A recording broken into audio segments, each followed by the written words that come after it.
Hey guys, welcome back to the Discipline Life Podcast, the place where we talk all about power differential relationships and domestic discipline. I'm Aria, and this is my husband, Coda. Hello, everyone. And on today's podcast, we are going to be discussing how to get restarted after a break. So we've talked a lot about in the past about when and how to take a break, how to get started initially in your relationship with domestic discipline, but I don't believe that we've ever discussed how to restart your dynamic after a break, because it is different. And if we have, just consider this part 2 or 5. I don't know. A lot of these topics really do kind of flow in together because it is kind of one subject. That's true. But we really want to kind of focus in on restarting after a break. And so what are your initial thoughts on that? Well, I can say for me, and maybe it would be for some of you, when we've taken a small break, I was always a little bit afraid or had a little bit of anxiety starting again, just because it was like, oh, I feel like I'm out of practice. I feel like I'm out of I've been out of the element for so long. Can I do this again? And so what I would say is just get back on the horse, get back on the bike. Don't be afraid. You'll be surprised on how quickly you can get back into it, especially if you already have the rules and everything established. So you're just pushing the unpause button. Think of it that way. Right, because it's not like when you start from scratch and you don't have any of these concepts in your dynamic whatsoever. It's more of just getting back into the routine. Yeah. And so that's what I would say is don't be afraid, even though it might be a little scary because you're going, oh my gosh, we haven't done this for however long your break was. Hopefully it wasn't too long, but however long it was. And so now there may be a little bit of fear or anxiety or, again, just feeling uncomfortable. But again, don't be afraid to jump back in. Just hit the unpause button. And yeah, there are going to be some things to iron back out. There are going to be some things to perhaps relearn. But don't be afraid of that. Just jump right back in, head first. And you said something about, like, hopefully your break wasn't too long. I think we have learned from experience that it really isn't a good idea to, at least for us, to extend those breaks for too long. How long did we break last time that we did? I can't remember, but I can't either. I think the longest break we ever have taken was about 6 weeks, and that was too long. That was too long. I was going to say, I think we've only taken 2 breaks. I can't remember. I mean, if you want to count. But 6 weeks was the longest, and I think maybe the second longest was 4. Yeah, and I felt like that was too long as well. Honestly, so 2 or 3. Unless probably. Something is really happening in your relationship that warrants a longer break, I think like a week or 2 is probably the longest that I would recommend. Yes. That's where we have found kind of our sweet spot as far as that's concerned. Yeah, absolutely. And I think the next thing I would add, let me know if I'm jumping too far ahead. The next thing that I would add is when you're coming back from a break, you may not want to implement all the rules again at once. You may want to slowly put 2 or 3 back in to get yourselves going and in the habits again, and then slowly implement all the rules back in. But I don't think you should put them all in at once. What do you think? I mean, that really is kind of dependent on personality and what you feel like you can handle. Because there's really like 2 schools of thought, right? Walking into like a 0 entry pool where you're kind of stepping, each step you get a little deeper, right? That's what I do. Or you can just jump headfirst into the deep end. That's definitely not me. No, that's not you, but some people might respond well to that. That's true. I probably could. Like, I could go either way. Good, we'll put all the rules back. No, we could. I'm just kidding. In our relationship right now, we've been slowly implementing some rules back. Right, because if you've listened to the last couple podcasts, you probably have heard us mention that I have been sick. I was actually re-listening to a podcast from a few weeks ago, and you can hear it in my voice terribly. I'm sorry for not giving you guys a heads up. You might still be able to hear some congestion in my voice. It's okay. She powered on through. She But did good. I have been sick for the last few weeks, and so for about a week and a half, we really didn't do anything.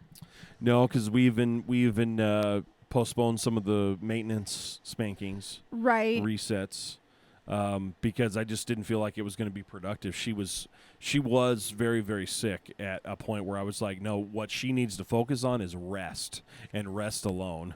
So if there were any rules that I did implement, it was you must rest.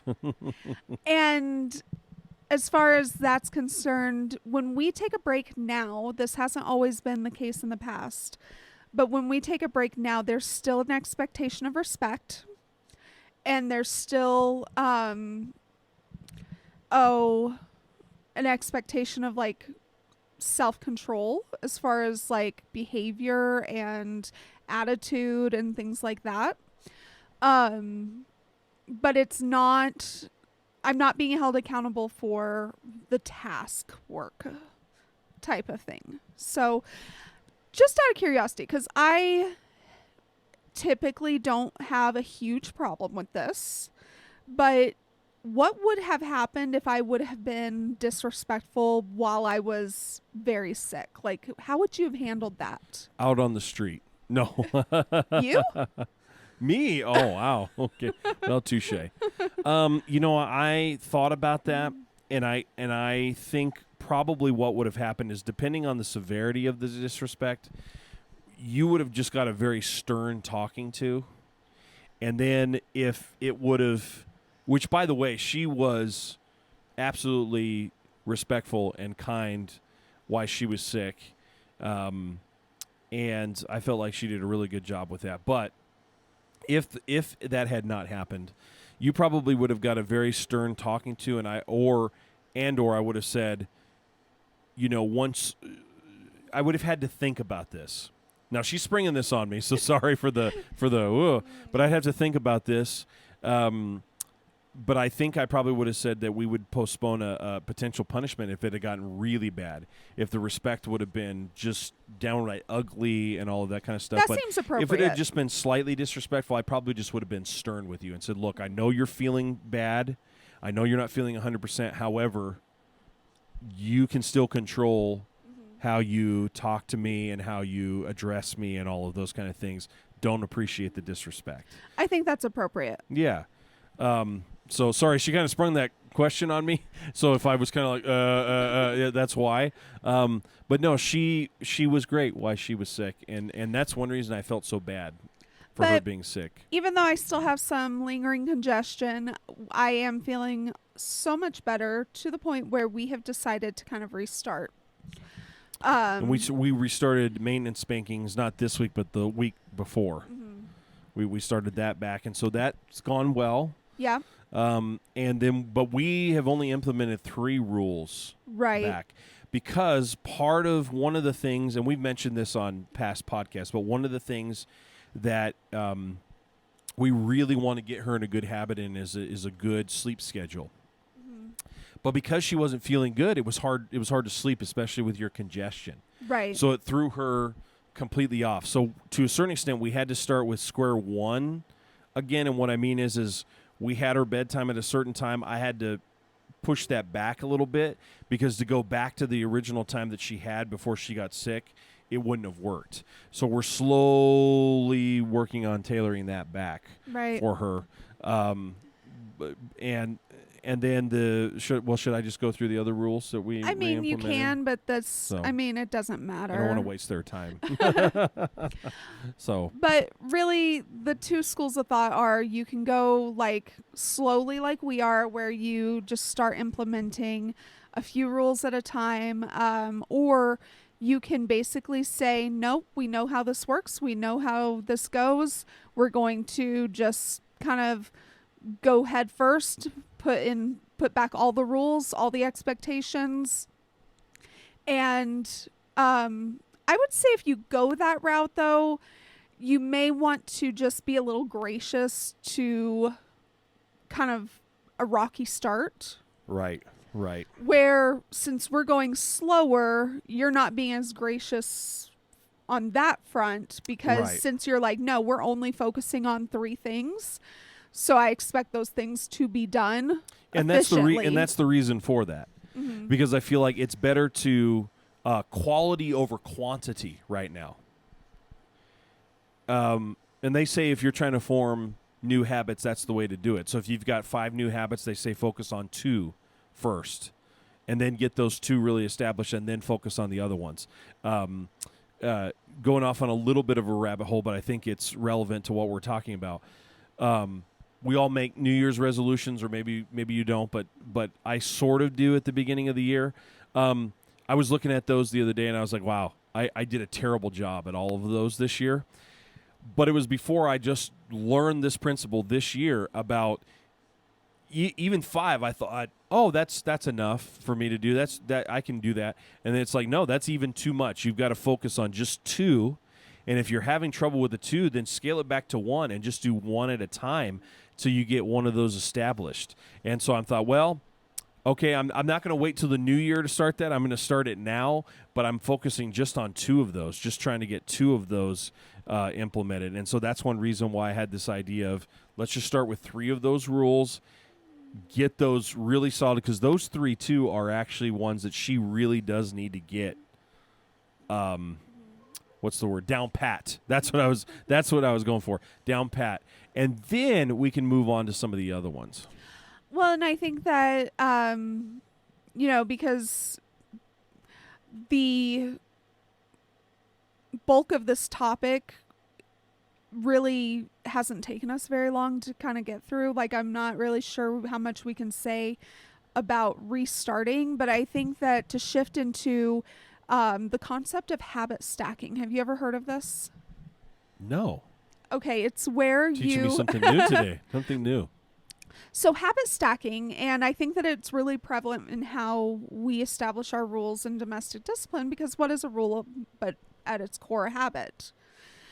And so habit stacking is taking one habit and kind of stacking it with other routines or habits that are more solidified. And so, for instance, I remember years ago watching daytime TV. I don't remember which show exactly it was. The Bold and the Beautiful. Just no, I'm trademark. No, I'm talking more like those daytime talk shows type shows. I thought you meant soap operas. No, I've never been a soap opera No, watcher. I know. That's why I was joking about it. She really has never been that kind of person. No, but it was like one of those daytime talk shows, and somebody was going on there saying how, they're in a really bad habit of never flossing their teeth. And they were a dental hygienist by trade. So they were like, I know the importance of it, but it's not in my habit. And the suggestion to them is essentially what habit stacking is, where it's like, okay, well, you brush your teeth every day. Yes, of course. You brush your hair, you put on makeup. Of course, yeah. And so the suggestion was make it a rule in your mind that you're not allowed to put on your makeup until you floss your teeth. And so it's building habits that you don't have established into habits that you have established. That's and cool. And stacking them on top of each other so it becomes part of the routine. That makes a lot of sense. I don't know why that never occurred to me, because that seems very common sense.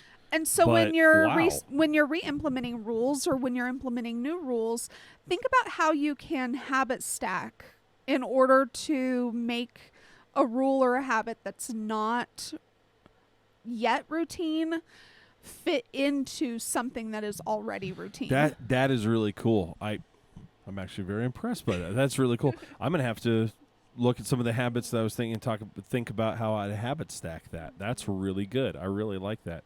Really good. So habit stack, everybody. Where'd you find that? I don't remember. That's not an original term of yours, no, though, is it? No, okay. I don't believe so. I just was wondering. Okay. I was like, I went through I want to say in my 20s, I went through like a self-help phase where I would research a lot of concepts. I would read about a lot of concepts. I would. Wait, you read? I'm just kidding. I'm just Hey. kidding. And so I'm sure that that concept was in there and just kind of floating around my brain. I like that though. So yeah, there's another point on that. I think the other thing is when you're getting started, and this is going to sound like a broken record, and I'm totally sorry, but again, communication is always key. As you're starting back up, make sure you're talking with your spouse, because I can tell you, especially when we started maintenance spankings back up, I had been out of the habit of how hard that I was doing the maintenance spankings, and so I communicated with you a lot. I told her that I would on that first maintenance spanking, like, hey, I just want to make sure that we're getting back in the right habits, and so I'm going to sort of apologize, but also tell you here that it's going to be a lot of, is that too hard? Am I building up correctly? All of those things. And yeah, for the first one, it may seem like, man, he's really doesn't know what he's doing anymore. But eventually, I think I got back into the flow of it because of that open communication. Well, and because maintenance is different than punishment from the standpoint that right. maintenance is for the benefit of the relationship and the benefit of me. Correct. Right. It's not a consequence. It's not a penance. No. To where if it was a punishment that was the first spanking back after a break, that would have gone differently. I would not have had the amount of input Correct. that I had for a maintenance. Yeah. So and then we talked about, I mean, one of the reasons we only did the 3 rules is that, I can't remember if it was your idea or my idea, or if it was kind of a joint idea, but we talked about, okay, how many of these rules are we going to unpause? And you drove that conversation. Okay, that's what I thought. Yeah.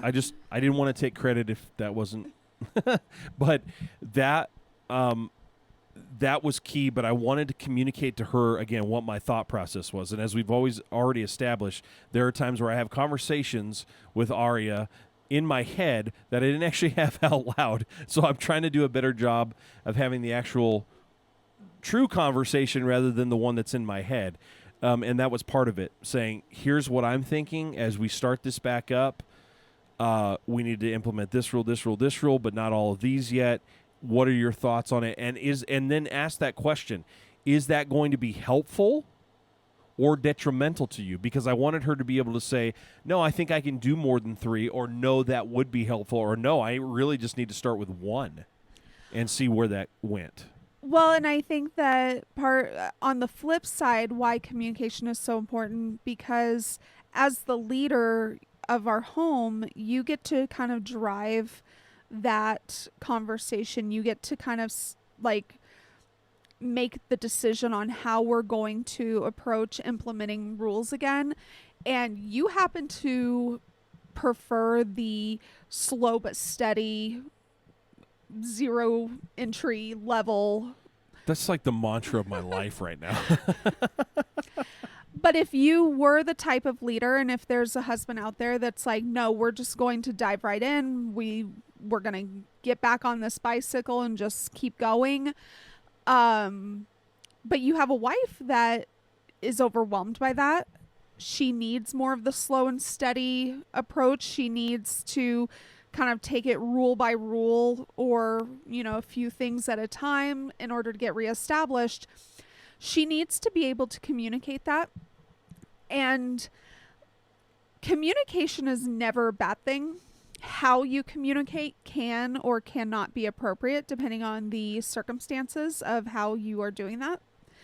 So, but as long as communication is done respectfully, as long as communication is done in a productive manner, a wife should feel free to approach her husband and tell him what is and is not working for her, so that then he can take that information and make an informed decision about the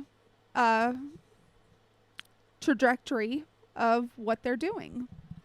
And in that, I'm gonna, I don't know if I'm playing devil's advocate here, but basically what I'm going to say is because when I said slow and steady is kind of my life right now, I'm going to say, in my opinion, that's probably an absolute that regardless of whether you're a slow and steady person, you should implement that regardless. Because what I'm realizing, the reason I say that's become kind of my life these days, is I didn't realize that there are a lot of mistakes that I've made over the past couple years that have just been me wanting to get it done as fast as possible, rather than having the mindset of slow and steady wins the race. And what I'm realizing now is that slow and steady is actually faster than having the idea of get it done. And so that's why I'm saying that hopefully this means I'm getting wiser maybe. But I would say to everybody, if you are a person that's just like, no, let's just implement all the rules at once, let's get it done, I actually don't think that's helpful, and I would encourage you to try to change your mindset into a slow and steady mindset, because I actually think in the long run you'll find that is more beneficial, and you actually will have more success with that. So sorry, that's the old man lesson right there. I don't know if I 100% agree with you on that. I think that more people benefit from the slower and more steady approach. However, it's not, in this context, it's not the difference between slow and steady wins the race and go as fast as you can to get it done. It's the concept of, are you going to, where is your focus? And I think that, yes, more people probably would benefit from focusing on just a few things at a time, focusing on implementing a few rules and adding to it, stacking habits, doing things like that. That's probably is a better universal approach. However, there are people, personalities, and circumstances where implementing everything may be successful. It could be. I'm not trying to diss on anybody or make say that. I'm just trying to share a little bit of what has worked for me recently, and I tend to be that person that was just like, okay, I need to get to the point where I can just do it all at once and I can do it as fast as possible.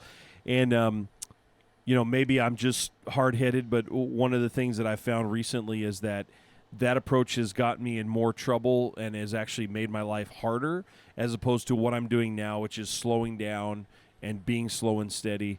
And it's amazing when I look at something now, I go, oh my gosh, I'm actually having more success now. Didn't think that would be the case by slowing down, but that's me being in then the regular go society that we live in, as opposed to take a step back, wait. Okay, but just out of again, alternative reality here, if we had the opportunity to take a couple of weeks where maybe you had some vacation time, maybe we had the ability to, and you had, or we collectively as a couple had a week or two to really focus in on implementing all of the rules back, and you could kind of keep tabs on me, for lack of a better word, in real time and hold me accountable in real time, and that was your only focus, was to do that, that would work. No, that's true. That's just not most people's reality most of the time. So what I'm saying is your approach is probably universally good advice. Right. And but I also don't want you to think that I was saying your point was not valid. No, I'm just saying given the right circumstances. Yeah. Right. Kind of sure. That deep end approach could work. And the second thing I want to know is, what is a vacation? I'm being facetious. Well, somewhat. Yeah. That's for the post show. Yeah. But and then I would say I think the next thing in restarting is really try to do a good job, because it is hard when you're restarting something, is to be consistent. So try to say now, yes, we're restarting, and in that, I want to be careful how I say this because I don't want it to seem like it's tyrannical, but have this mindset of, because we're restarting, we are not deviating from it. We're not going to make any excuses.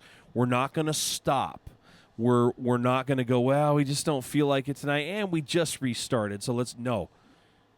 When you say you're going to restart, go full speed ahead with it, and don't make exceptions, because all that's going to do is derail you again. But also tailor expectations. Yes. Oh, yeah. Yes. Thank you for that. Yeah. Tailor expectations. But you know what I mean. You don't be... So basically something that may have in the past been a habit that you're like, look, this should be solidified. This is, if you don't do this habit, it's a spanking or at least a more severe consequence. Maybe tailor your expectations to where if that habit isn't done, then have a talk to more determine, was that habit ignored? Was it, or was it forgotten because you're out of habit? Right. And if it's something that's like, well, it was just forgotten because it hasn't been expected for a while, then still have a consequence, but maybe have it be a less severe consequence for the first 1 or 2 times. And then by the third time, it's like, look, we've talked about this a few times. You really should understand the expectations now. And then you go into your previous punishment structure. Yeah, no, I think that's what you said, tailoring expectations. But I'm just saying, don't not hold any type of accountability. Don't ignore it, yes, because then what's right. the point of reintroducing a right. rule? Exactly. So you got to find that balance there. But yeah, all I'm saying is don't stall yourself, because the worst thing you can do is start and then stall and then start. You guys, that's me driving a what is it? A standard car. See, I can't remember what the thing's called, but anyway. Because if you ignore like if you say we're going to implement these rules, and then you see that the rule was broken or not done or however it is, and you don't address it, you don't offer a consequence and accountability, it undermines your authority. And absolutely. I mean, we could do a whole episode on the importance of not undermining your own authority as the leader of the home. Maybe that should be the next one. I don't know. That's definitely going to go on my list of podcast ideas. But you're right. That's exactly what will happen. And then you're undermining your own authority, and then your spouse maybe not even realizing it. Maybe it's a subconscious thing. They're losing respect for you. They're losing trust. There's all these different things that you're then now starting to lose because of it. They're at least losing respect for your authority and leadership in the home. Absolutely. And that's again, that can really derail you again. And the last thing you want to do after you've already taken a long break is take another one. And so this is to avoid you having to start and stop, and then, God forbid, stopping altogether. And we've had points where we almost got there. Like when we had that 6-week break, I think that almost hurt us from that standpoint. Would you agree? Yeah, I think I know which one you're talking about. And that was tough. That was tough, and it was really, it was a question of what we were like, the future of our relationship, and not the future of our relationship existing, but how we wanted to structure the dynamic of our relationship. Because we have never gotten to the point where we just wanted to call it quits on the relationship completely. I mean, not that she's ever told me. But so, and I hope not. I've never gotten there. Well, I think that that's one of the benefits of having the power differential relationship and also domestic discipline in our relationship, is that we have gotten to a point where we communicate very clearly. We have a strong authority structure in our relationship. You understand your responsibility as the leader and the authoritarian in the home. I understand my responsibility as the submissive partner in the home. And because we have those understandings, because we have a respect for each other's roles, it's never gotten to the point where we have felt disconnected enough for long enough for that to enter into our minds. Now, I will say that I feel like if I was completely disregarding my role as being submissive to you and following your lead, it would be very, very difficult for you to lead me. And if you were either abusing your power over me or disregarding your responsibility to lead our home, it would be very, very difficult for me to submit to you. Rightfully so. And so Rightfully it really so. takes two people fulfilling their roles and understanding each other's roles and having like a mutual respect for that in order to make this type of relationship structure work. Yeah, I think that's very well said. And I mean, that's where, I'm not going to go off on this tangent, but that's where we have a lot of issues just in the world, is people not understanding where their lane is and staying in that and respecting one another's lanes and roles and things. And so do that in your relationship. That's what she's talking about, is do that if you do that in your relationship, you'll find that she will want to respect the rules and follow your leadership, and you will want to hold her accountable and do those things because you guys respect the dynamic of the relationship and also respect one another's role in that relationship. So, yep. Did we cover it? I think we did. Yay, we did good. It's a little bit of a shorter episode today, but we needed a shorter episode. Just kidding. We had a lot happen this weekend, and we honestly contemplated just foregoing a week and taking a week off, but we'll tell you in the post show. Yeah, I was about to say, if you want to join us for the post show, click the link down below and to get connected on Patreon. We do a post show as well as a video version of the podcast for our Patreons at $5 a month and up. So can't beat that, I don't think. So if you're interested in the video podcast, the post show, as well as other bonus content, you can join us over there. Otherwise, we will see you next week. See you later. Bye, guys.